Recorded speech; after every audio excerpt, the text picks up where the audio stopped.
All right, well, this week on the road took us to Connecticut and New York for a little bit of freshwater and saltwater fishing. For freshwater fishing, we fished the Farmington River with a guy named Matt Weddish, who knows the river up and down. We did sort of a different type of thing. We did ultralight spin fishing, and we drifted mealworms. It was sort of trying to create the perfect drift. It was a combination of sort of fly fishing and spin fishing, super light tackle, 2-pound test.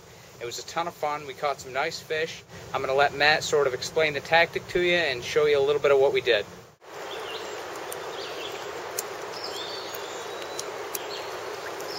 Beautiful little fish. Nice little rainbow. Certainly not the biggest that they have in here, but healthy fish. We're just going to let him go. And there he goes. I'll tell you a little bit about what we're using. And again, it's not that different from everything else that everybody else uses for ultralight. Number one, we're using a fluorocarbon Seaguar line. As soon as it hits the water, it's invisible. Makes for it undetectable by the fish. 2-pound test, cuts through the water, real small diameter, ultra light for the perfect drift. The other thing we're not using a standard bait hook. We're using a nymph hook or a scud hook. It's usually used for fly fishing. It's an eagle claw laser sharp hook, penetrates real easy, so you don't have to give it that huge hook set that you normally do with a lot of bait hooks. The other thing that we're using is a 6.5-foot rod. When you get into 2-pound tests and ultralight gear, you kind of need that bend. You don't have all the strength in the line, so you need to give it up somewhere else, and that's in the flex of your rod. Very similar to a fly rod. That's why you can catch those bigger fish on 7X tippet and that sort of stuff. Same exact thing. Makes for a great, challenging way to catch big fish, a lot of fun, and really effective. Stick around, you try it. Hopefully you're going to be more successful next time you hit the river, and let's see if we can go catch another one. Oh, man. What a gorgeous fish. Look at that brown. The inside of this net is 18, and he's bowed through it. That, if you look, comes past my elbow all the way up. That's what it's all about right there.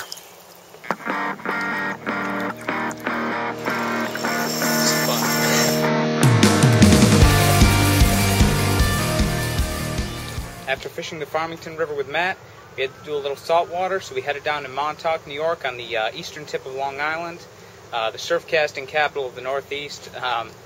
And I've been there before. I fished Montauk, I've caught stripers, but I've never done what I tried to do this time, which was fish it from a wetsuit. I fished with a guy named Mike Coppola, who's been fishing Montauk in a wetsuit since he was 17 years old. And this is some of the most challenging, difficult, but fun fishing I've ever tried. Basically, you seal up tight, and you swim out to these rocks in the middle of the night, and you're targeting stripers that move inshore to feed that surf casters and waders couldn't reach. So we were fishing the south side of Montauk with plugs, jigs, and we fished all night. We started out at 10 p.m.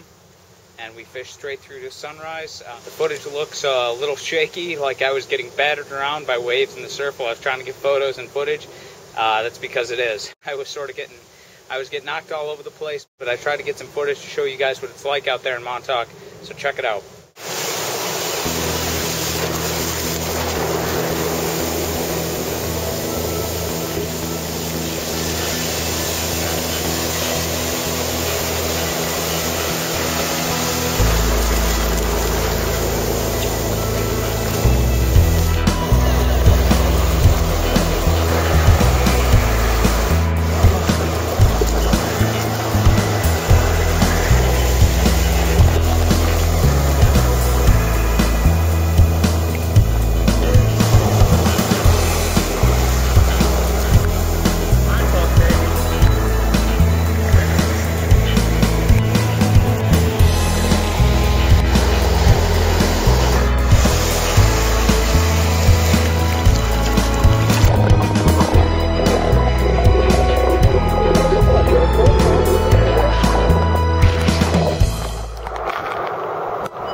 more fishing coming your way.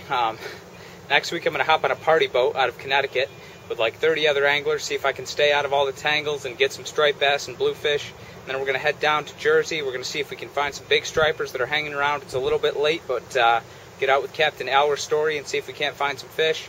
So come on back, check it out, outdoorlife.com. Thanks for watching.